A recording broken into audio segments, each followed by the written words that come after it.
l'existence de l'Ebola, moi, je n'y crois pas. La maladie a été politisée. On nous force de croire que la maladie existe. Oui, ces doutes s'expriment bien dans l'épicentre d'une épidémie d'Ebola qui a déjà fait plus de 1400 morts. Ici, à Beni et Butembo, dans le nord Kivu, dans l'est de la République démocratique du Congo. Le nord Kivu, une province en guerre depuis plus de 20 ans, où cette fièvre hémorragique mortelle a vite été perçue comme une menace de plus importée de l'extérieur pour s'en prendre aux habitants. La méfiance, les rumeurs, les théories du complot ont de graves conséquences sur le terrain. Depuis la déclaration de l'épidémie le 1er août 2018, le bilan, 132 attaques contre des équipes chargées de combattre le virus. 38 personnes blessées et 4 personnes tuées. D'où vient cette défiance envers les médecins? Depuis des mois, nos observateurs dans la région nous alertent sur les rumeurs et les violences envers les équipes médicales, mais aussi sur les erreurs de communication de ce qu'on appelle la riposte.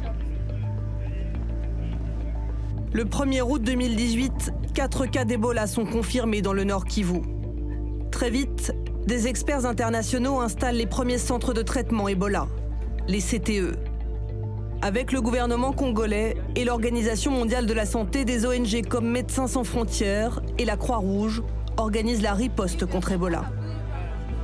L'objectif, contenir au plus vite la maladie grâce à un nouveau vaccin testé pour la première fois à grande échelle. Mais à Beni et Butembo, des territoires minés par les conflits, ce déploiement international fait vite naître les soupçons.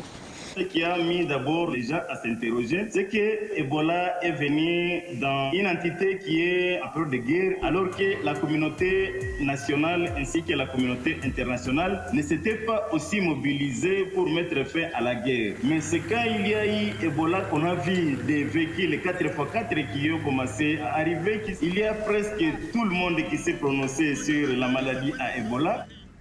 C'est la première fois qu'une épidémie d'Ebola se déclare en zone de conflit.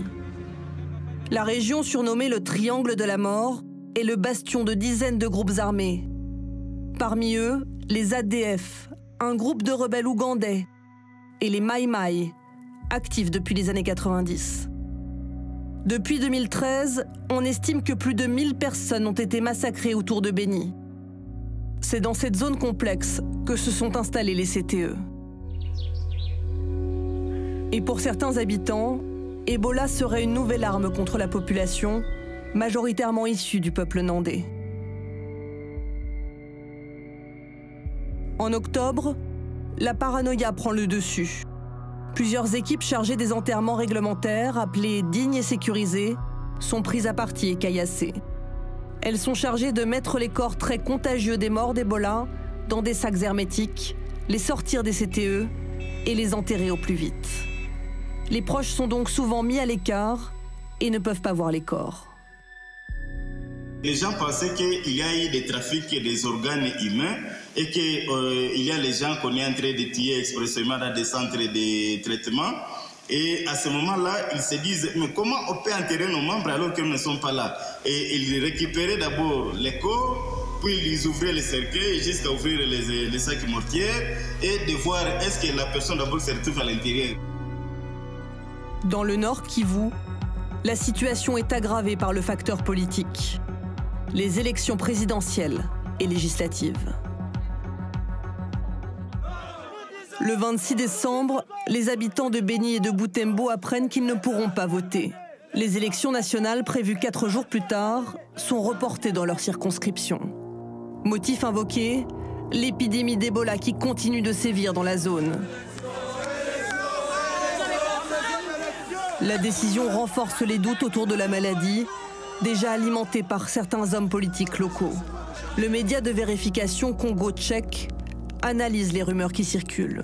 Certains leaders politiques et d'autres leaders d'opinion en ont profité pour lancer des messages d'intoxication au sein de la population, disant que Ebola était un outil conçu particulièrement pour réduire le poids politique de la population de Béni Boutembo qui était considérée comme acquise à l'opposition. Je peux citer le député de l'opposition Bindoulé qui a exprimé des doutes quant à l'origine d'Ebola. Nous, on veut connaître l'origine de cette maladie. C'est venu d'où? Que le ministre nous dise c'est quoi l'origine. S'il ne le fait pas, nous dirons que c'est une maladie fabriquée en laboratoire et qu'elle est venue pour nous exterminer, comme les gens sont en train d'être tués à Béni. Également d'autres leaders d'opinion qui sont restés silencieux parce qu'ils ont eu peur de s'exprimer afin de ne pas perdre leur aura au sein de la communauté locale qui ne croyait pas en l'existence de l'épidémie. Conséquence du report des élections, les habitants du territoire ne pourront pas voter pour la présidentielle. Pour élire leurs députés, ils devront attendre le mois de mars. Le 27 décembre, des manifestants défilent à Béni et Boutembo. Des installations de la riposte contre Ebola sont saccagées. Pour certains habitants, il est désormais clair que la maladie a été utilisée à des fins politiques.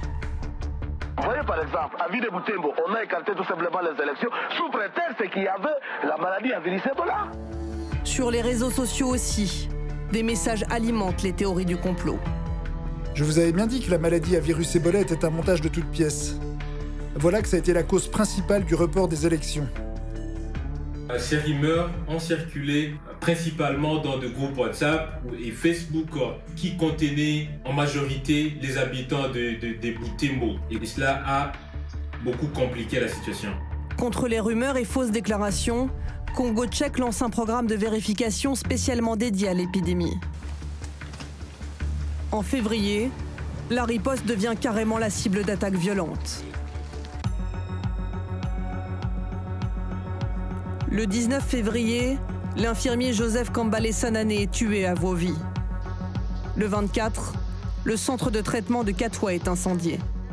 Je suis infirmier au CTE de Côte et je suis témoin oculaire. C'était vers 22h30 lorsque les miliciens étaient venus attaquer le CTE. Maintenant, on ne s'attendait pas à tout ça. Ça faisait tout ça totalement trop peur à tout le monde qui était là. Ils avaient brûlé beaucoup de matériel. Les miliciens n'avaient pas encore compris si la maladie existe. Et ils chantaient d'abord leur chanson en disant ceci.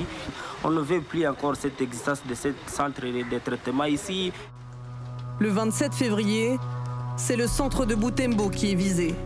Un policier est tué, puis un autre dans une nouvelle attaque le 9 mars. Médecins sans frontières décident de suspendre ses activités dans ces deux centres. Les autorités désignent comme responsables les miliciens Maï Maï. Plusieurs suspects sont arrêtés. Le 19 avril, 3 miliciens pénètrent dans l'hôpital de Boutembo et assassinent l'épidémiologiste camerounais Richard Mousoko. Sur les lieux du crime, les miliciens laissent une lettre écrite en kiswahili. Nous avertissons les agents de la riposte qu'on va les exterminer.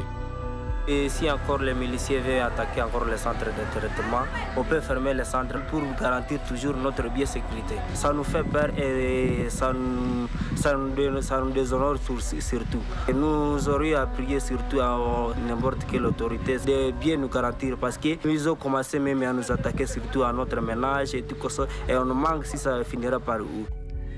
Les personnels de santé sont désormais contraints de vivre cachés. Le 24 avril, ils manifestent à Boutembo contre ces violences à répétition. En parallèle, le virus progresse. Avant ces violences, on comptait 30 à 40 nouveaux cas par semaine. Dès mars, ce chiffre est multiplié par 2, jusqu'à atteindre les 100 nouveaux cas par semaine en avril. Le 4 mai, le cap des 1000 morts est franchi. Cette souche d'Ebola est très létale. 70% des personnes qui contractent la maladie en meurent. La défiance est telle que la population se met en danger.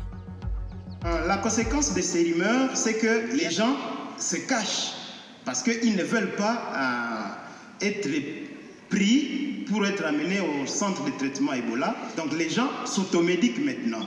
Et il y a même des enterrements qui se font maintenant en cachette. Pour l'OMS, il n'est désormais pas possible d'arrêter l'épidémie. Mais les méthodes de la riposte sont aussi sous le feu des critiques. Certains accusent les agents de s'intéresser beaucoup plus à leur salaire et de se comporter comme des autorités plutôt que de se comporter en agents sociaux. Voitures neuves, montant des salaires, expatriés logés à l'hôtel, ces éléments alimentent l'idée d'un business Ebola auprès d'une population qui gagne en moyenne 15 € par mois. S'ajoutent à cela des chances de guérison faibles et une transmission possible dans les structures de santé. Comment vous verrez une structure sanitaire où les 90% vont mourir et c'est seulement 10% qui sera guéri? Donc là, il y a peur. Quand on te dit d'aller au CTE directement là, tu crois directement à la mort. La riposte admet que de nombreux cas d'Ebola sont contractés à l'intérieur des hôpitaux et centres de santé de la région, mal équipés, mais pas nécessairement dans les CTE. Des gens arrivent avec le paludisme et rentrent chez eux avec Ebola. Et ça représente un véritable problème au sein du système de santé, qui a besoin de plus de moyens et d'être plus sûr. Pour surmonter cette défiance et éradiquer la maladie, il faudra sûrement changer de recette. En fait, pour renouer la confiance de la population, la société civile a pris l'initiative d'organiser des débats publics où la population pouvait poser des questions et répondre aussi à certaines préoccupations. Et également, il y a l'Église catholique qui a initié des communiqués à la radio. Et moi, personnellement, comme dramaturge et enseignant, j'ai composé des pièces de théâtre. Ebola est un sphinx qui engloutit nos âmes. Sans pitié de la taille, il emporte les flammes. Les élèves, les parents ont changé d'attitude à partir du moment où ils ont vu réellement des gens mourir. Mais alors, ils demandent que les agents de la riposte acceptent les recommandations. Par exemple, de ne pas amener de force toute personne qui présente tel ou tel symptôme, que les agents de la riposte puissent réfléchir sur un mécanisme pour former les locaux afin qu'ils puissent collaborer avec eux. Fin mai, les équipes de la riposte ont déclaré vouloir changer de stratégie, mettre plus de moyens dans la sensibilisation et l'implication des locaux. La Croix-Rouge a mis en place un protocole d'étude des rumeurs. Quelques miliciens Maï-Maï ont changé de camp et se sont engagés à lutter contre l'épidémie. Le 7 juin, l'OMS a annoncé que l'épidémie était en phase de stagnation à Butembo, mais sans crier victoire. D'autres foyers apparaissent dans la région et des cas se sont déclarés dans un pays voisin, l'Ouganda, où la riposte s'organise.